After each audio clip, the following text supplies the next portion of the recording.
the big bomb that dropped with PlayStation is Blue Point Games has been shut down and will be disbanded here soon. Such Wasted potential. oh, I don't wanna say, like, horrible, but a baffling decision. It's mind-boggling to me. It's like, I get that, yes, the whole I know you're probably gonna get into it, but the whole live service God Yeah, of War thing is probably the nail in the coffin, or was probably the nail in the coffin for him. yeah. Who cares? It's like you let them experiment with it for a little bit and Mhm. then decided it's not for you. They were still a cash cow for you. Yeah, and yet Sony thinks they didn't have the market value to do something. It's like, what do you mean? They Look at the games they put out for you. it's like, yeah, the games that they put out for you, they're not gonna be like the ones that are tearing up headlines, smashing records. They're gonna be the ones that quietly sit in the background. It's gonna be like kind of the effect, I've mentioned this before, of like Horizon when it first came out. That game wasn't a smashing success when it came out. That game sat in the background and just sold copies. Yep. That's Blue Point Games. Yeah. All of their games, they just sit there and people find them.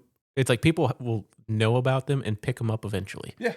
And it's one where it's like they were the developer that you could sit there and go, "Hey, we want could you come up with or could you work on something for the next 2 3 years and then just make a bunch of money for us?" Yeah, yeah. What do you want us to remake? Yeah. No, exactly. Like that was their bread and butter. It's like you could have just let them sit there and do that, but no, no, we got to close them down. Yeah. Oh, hopefully they get picked up by. Oh, that whole team deserves to be picked up by somebody. Yeah, no, the whole team deserves to be picked up by someone.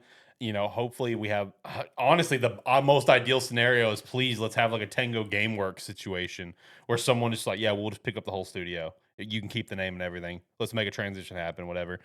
But like looking at the stuff Blue Point's done, right? Obviously they launched on the PS5, launch title Demon Souls remake. Very One impressive. of, one of the most highly regarded games of that year. Yeah, Shadow Colossus remake on the PS4, goated game on the PS2 remade, Gravity Rush remastered, which objectively is their lowest rated game at 8.0.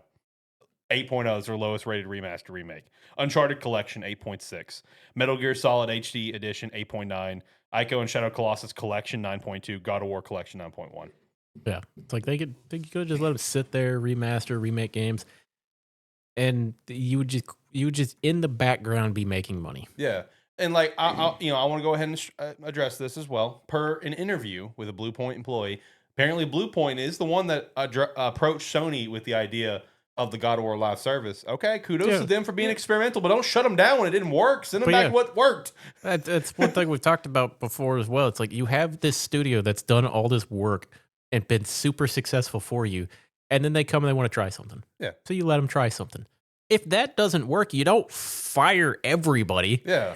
Especially when like they have the track record they do. Yeah, well, that's the thing. Yeah, It's like, oh, we've earned enough money for you. We want to pitch you an idea and just try it. We yeah, don't know if it's going to work, but we want to we want to experiment. yeah, yeah, And it's like you work on it for a little while, and then come back and they go, well, we don't think so, so we're going to cancel that. yeah. Also, because you did that, goodbye. Yeah, basically. Like, look, I can get a situation like let's say with Concord because if I remember correctly, the Concord studio that was their debut game, so I get that. No track record to support trying to do something else, but like Blue Point has that track record, so it's like yeah, they were missing deadlines apparently. They were having a struggle adjusting to the scale of a live service game, right? Compared to what they've done. Yeah. So it's like, okay, I get canceling that, but like okay, they launched Demon Souls for you in 2020 with the console. I think it was the only PS5 launch title, that and Astro's Playroom. I think they were the only actual PS5 only because even Miles Morales was on the Yeah, PS4. I think it was a lot of PS4, PS5 games, Yeah. and then Demon Souls Yeah, was. so 2020 they did that. Sony buys them in 2021 and they never have a chance to do anything. Because like you can them when this didn't work when they were out of their element. Like just send them back something else. Like and apparently there was four other projects pitched, two of them being single player remakes. A lot of people are jokingly saying, "I bet one was Bloodborne," and those all got shut down. And Sony's like, "I don't think you have the market appeal and value." Like, oh, what do you mean? What do you mean? Like, so my question is this the worst era for Sony, like for PlayStation history? Because it sure as shit feels like it. PS5 feels like the worst generation for Sony. Like, it's got some great games that has come out, but like the number for it is pretty slim. It's hard to say that it's the worst era because it's hard to say that. It's the comparison because if you're gonna compare this era to anything else, what are you gonna look at? You're gonna look at the previous era. You're gonna look at the PS4 generation. Mhm. That's unfair. That is unfair. The PS4 generation is goaded. It's like that's unfair to look back at. That's like it's like I mean that was the unfortunate thing about the Xbox One era is you look back, it's like why couldn't you be the Xbox 360? It's like well nobody could. Yeah, exactly. That was lightning in a bottle. But yeah, it's like I don't know. It's not a great era, but it's hard to say it's not a great era too because the PS5 like the PS5 selling point right now is the fact that it is where you go for the exclusives. It's where you go for the great games and everything. And it has had them. So it's like it's hard to say that it's the worst era. Is it the worst era for I mean, is this generation in general the worst era for like probably games and developers and the people who actually work on the games? Yeah, because it's like this era has been terrible for that because it's had probably the most layoffs and shutdowns ever. Yeah. Uh, but it's like if you try to speak game wise, man, it's hard to say because it's had some of the best games come out in this generation. Right. It's definitely the it's worst most managed. it's probably I was gonna say it's the most mismanaged. 1000%. It's like from every side. I mean, we just spent I don't know 30-40 minutes talking about how bad Xbox has been. True. It's like the past 10 years really has probably been the most mismanaged like era for all of gaming. Yeah, no, it has because I mean, like with the Sony thing, they've bought like 20 studios, whatever, and they've closed 11 of them. And to further add to that, let me see. Out of those 10 was purchased since 2019. 3 have closed. Half of them haven't even shipped a game, and many got hit with layoffs. So, man, we want to talk about mismanagement, and I'm telling you right now, everything we see now is still the ripples of Jim Ryan's. That's why we ended the other segment earlier with "fuck Jim Ryan." That's like half of the studios that have closed were ones that he was trying to make work on live service games. Yeah, which actually I've got a tweet here I want to shout out because I saw this and I thought it was really interesting with the conversation. It's from Jake Randall. Says Sony will never say it publicly, but their goal is just to create one live service game as close as possible to the popularity of Fortnite. Newsflash, it's never going to happen. They intentionally keep AAA single-player games to the bare minimum on purpose. They make as many as they feel necessary to keep the fan base on board while rooting for one of their live service games to take off. Sony, with all due respect, you suck at live service and it's not what we want. You're digging your own grave. Rethink what you're doing. Flip your focus back to the single-player experiences. Okay, I was thinking about live service games the other day. I was actually having this thought process the other day. Yeah. And so I'm kind of glad you said this because it reminded me of this. The problem is Sony does not understand what they need for a live service game to be. Yeah. The scale of what a live service game success is not what Sony wants. Yeah. A successful live service game is a game. I'll give you the perfect name of a successful live service game. First Descendant. Sure.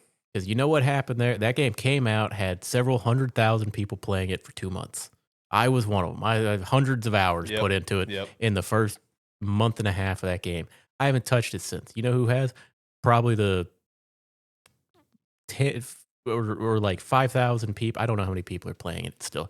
But across all platforms, there are probably 10 to 15,000 people that play that game is enough to keep that game successful. Right. That is not big enough for Sony to look at and be like, that's a successful game. But for a live service game, you don't need that many people. A successful live service game can survive off of 2,000 people probably. Because it's depending on the game, yeah. Yeah, it's like depending on the scale and the size of the game, you can have a fraction of the players and a fraction of the sales. But it's like the people that are going to be there they're going to try their best to support that game. Hmm. And it's just one where the scale of Sony, they're looking for their $1 billion success. That's not your live service game. Your live service game is gonna what you want is that game to explode for 3 months and be the talking point of the gaming world. And then you want that game to simmer and just exist with its community. Yeah. And it's like you're not gonna get the constant 300, 400,000 people playing that game or million people playing that game daily. Right. It's like they wouldn't have a studio, they wouldn't know how to do that. They Hmm. wouldn't have people that could they don't have the infrastructure for it. Even if they had one of their games pop off by now, wouldn't have worked. But it's like live service games are completely different. Yeah. They exist to just be there for people to play whenever they want. Hmm. And that's I think that's part of the problem. That's why you see independent studios or people like that. They make the game and they're like, this is all we do is we make this game. Yeah. And that's why you see a lot of them come out. A lot of them come out. It's like they come out in waves, really. And maybe soon we'll be having another wave of them come out, and I'll have a great time. The Cube. And it's like because whenever we have waves of them come out, it's when you get me on here for an entire year, every 3 months, I'll be talking about a different live service game that I'm in love with at the time. The John update of the week. But it's like it doesn't always happen. Yeah. It's like Sony's going to look at a live service game and be like, that game's not going to have 1 million players active at all times. Fucking barely any game does these days. Yeah, good luck, brother. It's like there's so many games out there right now. It's like games that maintain like 1 million players a day. Fucking rare. Yeah. No, it is. And still talking on live service, and then I after that, I also want to address chat real quick as well, and just how bad of a streamer I am for not seeing chat right away. My fault. With live service games, I know like a lot of people are also just in that mindset of oh man, I'm sick of live service. I'm sick of games as a service, and so I do want to defend them to a point. Like they are good to have for the industry because, like, as we see every single day. Especially as of right now with this year and how it's going. I mean, good example. Steam Decks are completely sold out and sold out for the foreseeable future due to the memory stuff. Xbox, new Xbox and PS6 have been delayed, which that's a good thing. Let's be honest, that's a good thing. But been delayed due to memory shortages. Like game prices are increasing. The everyday gamer is kind of getting pushed out of gaming, right? Because everything's going up. So like live service and games, service games are they're a good thing to have, but I do understand the fatigue when you have situations like Concord, for example, and just Sony getting away from things that you love to try to shift to this. But like there's like a firm middle ground you can be on for where you can have both. Because I think live service and game service is a good thing for the industry when the everyday gamer is getting pushed out, at least in my opinion. Yeah. Because there's a lot of people that only play free to play games. Because Yeah. like, hey, I don't want to buy games, is what I can afford. Yeah. It's just one where it's like Sony, their big problem was for some reason they saw potential in the one that everybody was like, why would you ever pick that? True. True. But also addressing chat, shout to Mass Produce. I don't know if you're still here. I didn't have chat popped up over here, and I did not have it on OBS. My fault. I'm a bad streamer. My bad. But he did mention involving the Blue Point thing that from what he heard that the devs are getting relocated internally. I hope that's the case. I hope to God that's the case because they got shafted straight up. But honestly, if you were doing that, just let them go do something else. Let them go do a remake or a remaster. Yeah, it doesn't. If you're keeping everybody and just shifting them around?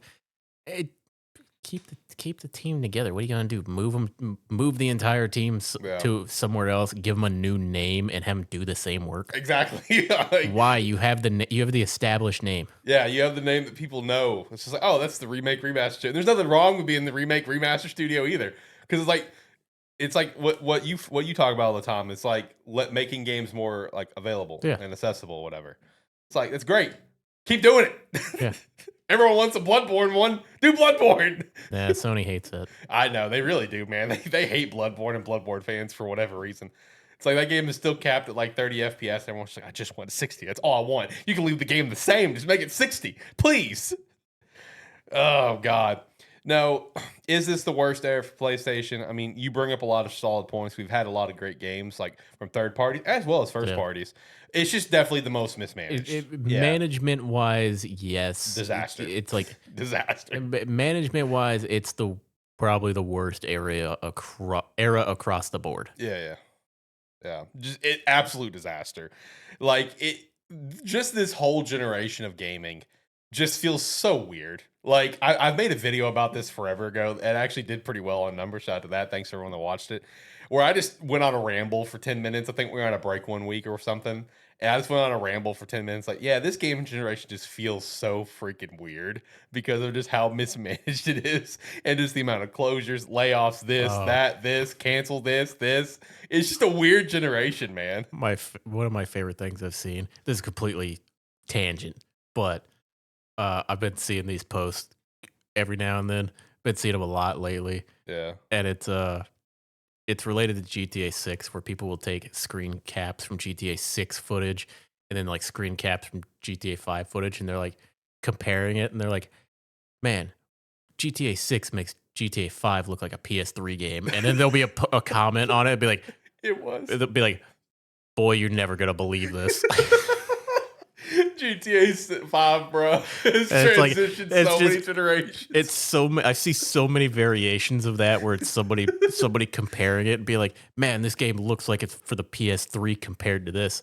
It's like, oh man, you haven't been around. You weren't here back then, I guess. You're in for a surprise there, brother. Yeah. You'll never believe this.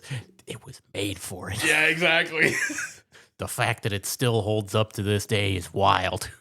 You know, it's also the kind of this in another genre. I see the same thing every once in a while where someone just drops a friendly reminder. Hey guys, just friendly reminder. Persona 5 came out on the PS3, and I'm like, oh shit, it did, didn't it? That was a long time ago, man. I forgot. The art style helps that game. The art style helps that game a lot. You're right.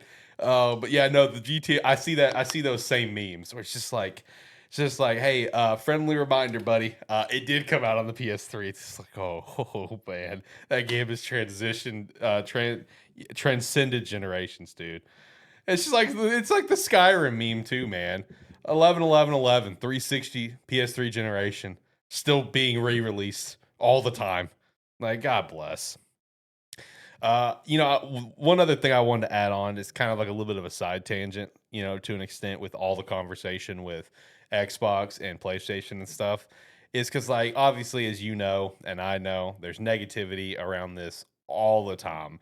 But I'm going to go ahead and just say the facts of the matter when it comes to all of the consoles that people don't always want to admit. But, like, brothers, listen, Nintendo won the console wars a long time ago. And I feel like that continues to reign true. I mean, like, they exist in their own ecosystem. They do their own thing, right? Like I feel like with Nintendo, they've got their formula and they don't care fail or success. They're going to keep doing their formula, and it works and sometimes doesn't. It mostly works. So it's like, I wanted to bring that up because I just see so much all the time about PlayStation this, PlayStation that, fuck Xbox this, whatever, blah, blah. And then also just like super anti Nintendo. I'm like, dude, I understand why you don't want to get Nintendo. Very valid, but like they do their own thing and they're super successful at it. You can't even compare them. Like they just exist. That's one where I looked up recently, like best selling consoles of all time, just because I was curious about it. Like, you know how it is. You get curious every now and then, and it's one where it's like you look at it, and it's like that list is dominated by Sony. Oh yeah, Sony has cleared everybody there.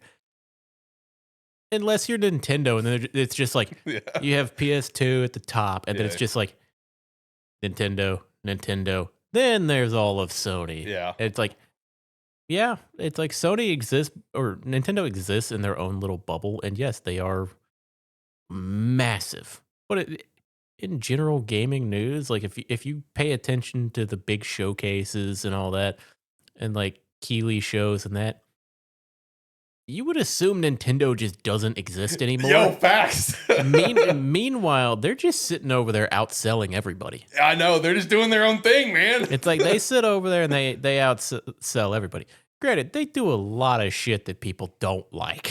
Very, very They do true. a lot of shit We're that pisses everybody off. about to talk It's like about if you that. know about if you're in the Nintendo world, yeah, there's a lot of times where you have to sit back and go, "Come on, Nintendo, you just had to be quiet." Yeah. But at the same time, they've they probably I think they have the most loyal fan base out of Oh, anybody yeah, no, by 100%. far. Yeah. Yeah, because stuff's gonna sell no matter what. Like, it's gonna sell no matter what. Yeah, people will sit there and go, "Fuck Nintendo," but I'm buying your games. Exactly, that's me. I'm that guy. Fuck you, Nintendo. Sell me it again. Yeah, let me buy it for a 14th time, please. Oh god, no, very, very accurate, man. It's so funny to watch the three exist because it's like, dude, what you said is so true about all these like big showcase Keeley shows. Nintendo's literally almost never there. Like, They just don't exist. yeah, it's like if you're not deep into the gaming industry, following, let's say Nintendo, and like you only play like maybe PC and Xbox, and you didn't really give a shit about news and stuff, you would think that Nintendo's just doing terrible Yeah, because there's never there. they don't get advertised at any of the same showcases or anything. They're not anywhere Yeah, in the big awards. It's like even on a good Nintendo year, like the only showcase they're gonna show up at is maybe Game Awards. Game Awards would be it. Yeah, And that because would they just always be have stuff that would nominated. just be for nominations. Yeah, They're not gonna have exactly. any announcements or anything there. Yeah, I think one of the last announcements Nintendo had there was off the dome, and obviously I could be extremely wrong. Was Joker getting added to Smash? Because I remember that clip very, very well. Well, and yeah, just but the it's eruption. but yeah, at that point, it's like we haven't. It's been no Smash news, Yeah, so it's yeah. like they have no need to be there. Yeah, exactly. They'll just do their own Nintendo Direct. Everything will be fine. I don't know. It's so fascinating to watch how everyone operates. It really is. It's so fascinating.